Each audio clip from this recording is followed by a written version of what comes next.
Good morning from Ephesus. Today we're going to explore the ancient city here. We started the day straight at the ticket office, and tickets for foreigners to enter the city of Ephesus are €40 each. For locals, they are around £1 or £2 each. So it's quite an expensive ticket, so I'm hoping that this is going to be a magnificent day exploring. So let's head on in to the city of Ephesus. Thank you, have a good day. As you enter into the complex, the first thing you come across is the gymnasium, which is just here on the left. You can't really make out much of it today, but it dates back from the 1st century, and it was just adjacent to the theatre where people would do physical training and also mental training as well, they say. But yeah, today you can kind of see where it was, and the rocks and the columns and stuff are laid out for you to see. It's quite interesting to see like the relief on the carving, and there's quite a few details that we'll see a little bit further on around the corner. One of the main attractions here in Ephesus is Harbour Street, and at the moment it's closed off, but that's kind of good because there's nobody on it, so you can see all the way down. It's about 530 meters long, and you have columns either side. Back in the day, this would have been littered with shops and restaurants, and the parades would come up here, entrance into the theatre as well. Now, apparently just down there at the end of the road used to be the harbour of Ephesus, but that was 2,000 years ago, and since the silt build-up has pushed the harbour and the sea miles and miles away, which actually harder to think that the sea used to come up to there. But that was where people would make their grand entrance to come and see the theatre, including Cleopatra herself, who arrived there by boat, stepped off the shore and made a grand entrance to the theatre. Let's go and have a look at the theatre now. As we walk on Harbour Street, you can't actually imagine the amount of people that would have walked along here and up into the Great Theatre. The Great Theatre just there would have housed over 20,000 people, as well as it was a stage for dramas and even battlefields at some points. And here it is, the Great Theatre of Ephesus, carved into Mount Pion. There's 66 rows of seats there, and I think, as Emily said, it used to seat 20,000 people. But unfortunately, it's under restoration work at the moment, so we can't air any closer than this, but we get a good view from here, and you really get to feel the grandeur of this place. Hopefully, it'll be restored and finished in the next couple of years, but I'm not sure how long these signs have been there, because they look quite faded by the sun. We've walked around the corner from the Harbour Street, and we've got a little bit higher, and we've got a better view of the theatre here. I was wondering if it was originally a full circle, but it's not. It is a semicircle, and apparently engineers have been studying, even today, the acoustics of that theatre, because they're supposedly amazing. I can't test it today because we can't get close, but apparently if you talk at the bottom, the whole theatre can hear everything that's said, which is ideal because obviously back in the day they didn't have amplifying technology. The lower seats were for the VIPs, the middle seats were the general public, and then I think anybody else could take the upper tiers as well. But the Greeks used the theatre for plays and dramas and things, but later on the Romans used it for gladiator fights and political discussions as well. Next up on our tour of Ephesus is the Ephesus Experience Museum, which we're going to head into now. So it's about a 5-minute wait, but it'll be nice to get out of the sun for a little while and see what we can find inside the Experience Museum. I was actually very impressed with that cinematic experience. They gave a good history of the city. As well as it's indoors, it was cool in there, and if you're here on a really hot day, that's fantastic. I really recommend that you do that. Don't skip it just because you want to see all the sights. That was really good. It's like a surround sound. Projected on all of the walls, and yeah, you've got a headset as well with whatever languages you choose to listen to, and it helped you experience what the city was like and to walk through the city when it was at its prime. And gave you a nice history if you turn up here and you don't know anything about it, so that was really good. But we're going to go and grab a coffee now and then head over to see more of the sights. We've now entered the commercial market area of Ephesus, and we didn't realise that this site was so big. In fact, it expands all the way across the fields that are surrounding here, and I think over there is the temple that we just heard about in the cinematic experience. Now, apparently the town experienced earthquakes, and after that, a lot of people left the town or the city, and then it was plundered and attacked, and eventually the city became a ruin as we see today. You can just about see where some of the shops were there, the doorways there, but they've all been collapsed and all the soil has fallen in on them. But on the other side, there's some archways and what I guess was more shops and markets as well. They're still standing. Now we're going to walk through the south gate of Agora. This actual whole gate was reconstructed in 1982 from the rubble that remained, and I think they've done a great job at reconstructing it. Being able to find all the pieces that go back together again, it really was one of the original 3D jigsaws. But when you walk through the gate and look to the right, there is a magnificent library to greet you. Look at that. So we've now walked up the steps to what would have been the entrance to the library. Here behind me we've got four statues actually that represent the 4 Roman values. And when you stood here you can really feel the grandeur that this building once was. 12,000 scrolls were stored inside and the walls were 2 bricks deep to keep the humidity and the heat out. And when you look up, it is magnificent. The detail of each corner of every one of these pillars that has been handcrafted, this place, this library is simply magnificent.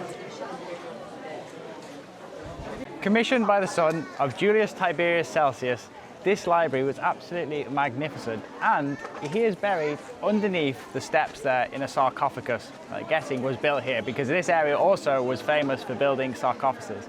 Now, a rumor had it in Roman times that there was a secret passageway from the library to a brothel somewhere, but that's unconfirmed. This was once one of the 3 largest libraries in all of the Roman Empire, and outside stands 4 female figures representing the Roman virtues. We have Sophia, who was wisdom, Arte, who was excellence, Annoia, who was thought, and Episteme, who was knowledge. As we leave the library now, we head over to the next section. There's an extra site here in Ephesus. It's the terraced houses. It's an extra 15 euros per person on top of the 40 you pay to get in. So we're not going to go in here today, as I feel we've already paid enough, but it looks like it could be quite interesting, and it's nice that it's covered away from the sun. But we're going to head up this street now. I didn't actually know it had another street here, so we're going to go up there and explore the pillars and see what's at the top. I think the temple must be around here somewhere as well. What have we got here, Sean? Apparently this is the Temple of Hadrian, built and honoured Emperor Hadrian in 1117 to 138 AD. Quite impressive, this one. Some really good detail to the cornice up the top there. It's quite amazing that that's still there today.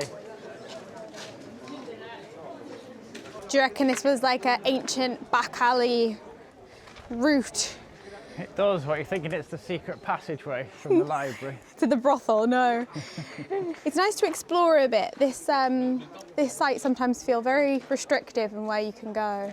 They do, and then occasionally there's a little offshoot where there's not many people here actually. I think they really like pushing the tour groups. So I feel sorry for them actually. We overheard that they're paying like $180 for the excursion, and they only have an hour and a half for the whole site. So they're like really pushing them through, which is a shame really. But this place is a little bit quieter and a lot more interesting. But it blows my mind how some of the bricks that they've put in have yeah, they've recreated walls with like artifacts almost.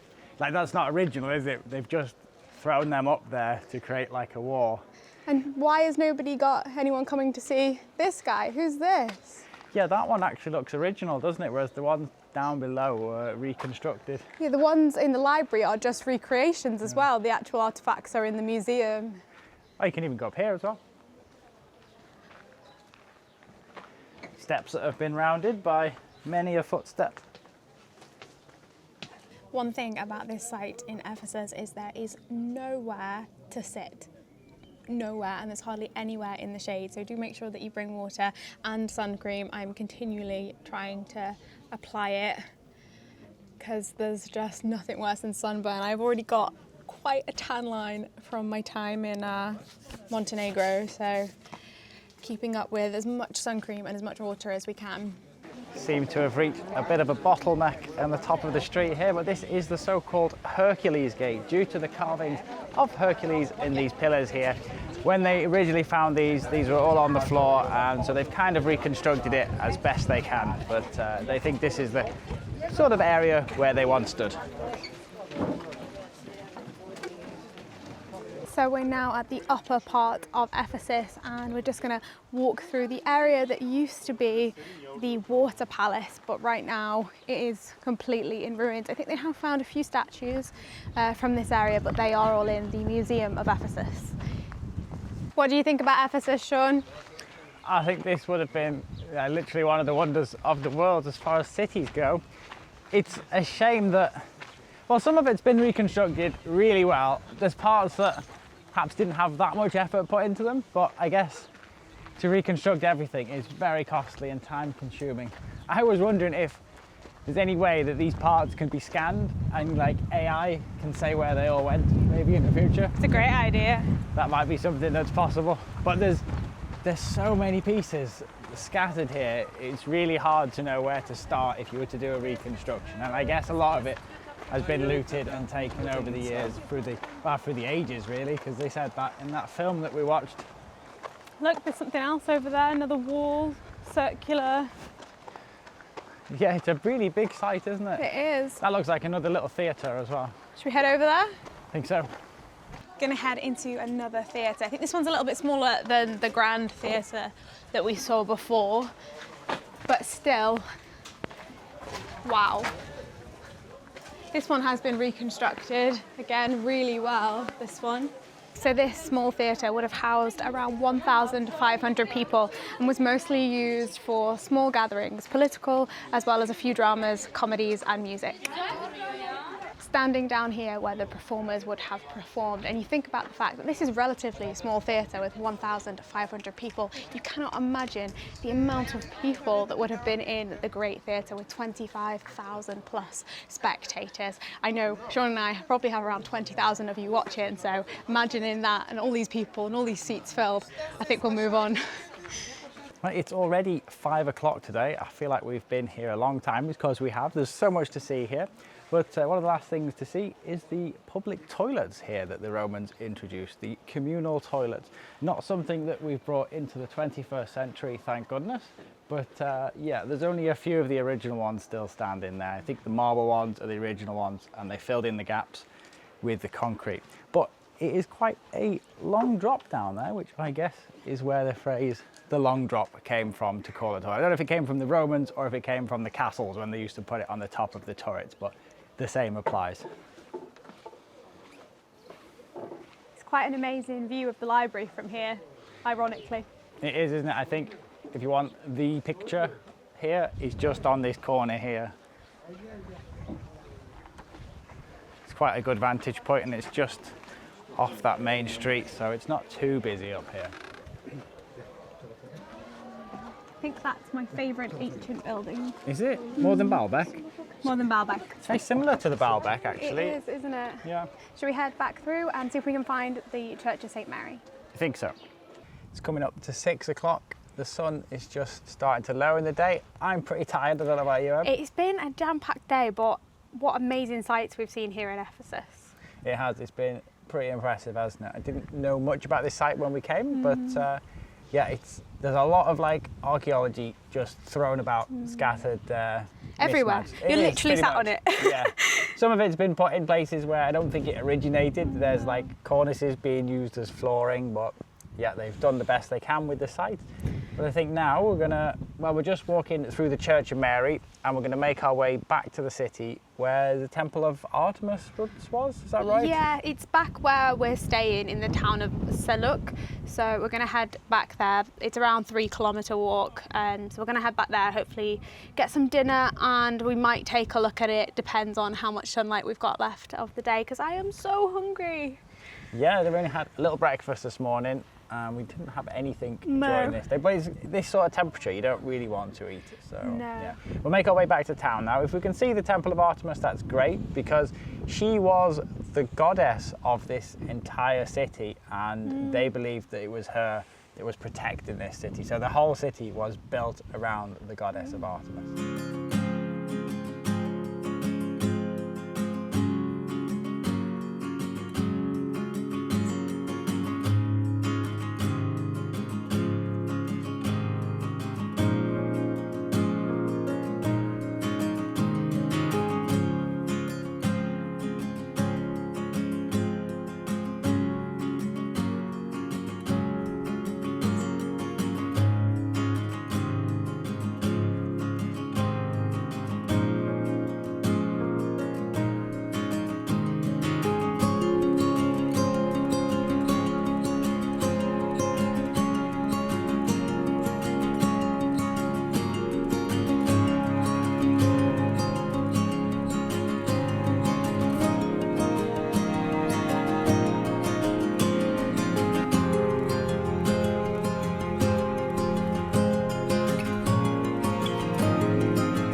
our way back into the centre of town and come for dinner at Alex and Yeri's, which is a local family-run restaurant that specialises in local cuisine and family food. So we've ordered a lot of dishes. They're all going to be coming over the next few minutes.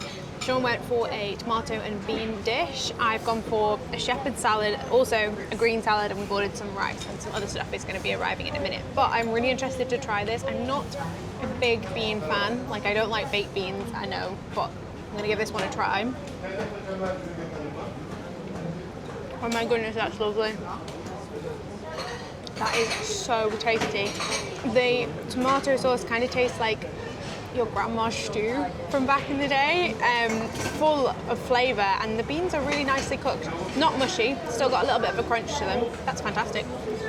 We're back at the hotel now after a very enjoyable day through Ephesus. It was pretty good, wasn't it? It was fantastic and such a wonderful experience, but I'm exhausted, so we've come back to the hotel early this evening and we're going to be heading in straight to bed because we've got a big day on the road tomorrow. Yeah, we're going to continue a little bit further south and east, maybe? Yeah, maybe head a bit inland and then drop back down to the sea, but I'll take a look at that later. So we'll see you all in the next episode where we continue our tour of Turkey.